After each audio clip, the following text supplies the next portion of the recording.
The fifth and final step of the forehand progressions is to start in the ready position, add the full loop, and then use the rest of the mechanics we discussed in the videos prior to this one.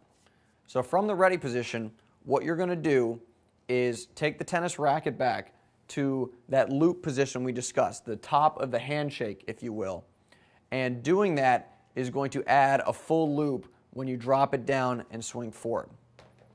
So from the ready position here, I'm just shadowing the motion to start. I take the tennis racket back, it's angled up, and then I drop it down and swing forward.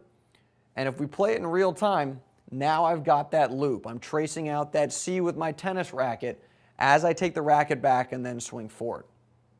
Let's watch the entire forehand motion in action.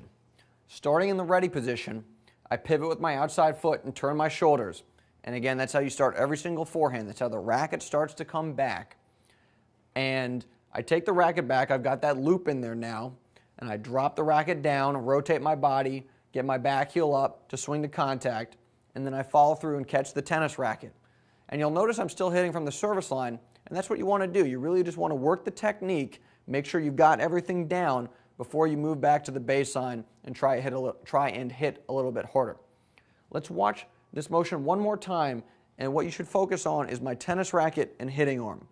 Look how little motion, how little that relationship changes over the course of the motion. Once I get the racket back here, it doesn't change. And that's something you really, really, really want to focus on. Make sure the racket and your arm stay the same through the backswing, through contact, and into the follow-through. That's really going to help you develop consistent contact and give you a solid feel of what that should feel like.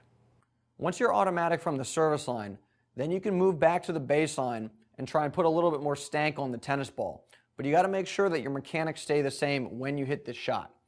So we're just going to play me hitting some forehands, and you'll notice that the forehand I'm hitting right now is the same as the one I was hitting at the service line. I'm just doing things a little bit quicker to make sure I get the ball over the net. We'll click to the back view and see where I'm hitting some of these balls. Andre's just feeding me some tennis balls, and I'm hitting them back over the net nice and easy. And this is a fundamentally sound, a technically sound forehand. And once you develop this type of shot, then you can start adding some wrinkles. Maybe you can try and work in a little bit of windshield wiper. You can modify your backswing and see if that gives you some more power and racket head speed. But you have to be able to do this first before you can try and take your forehand to the next level.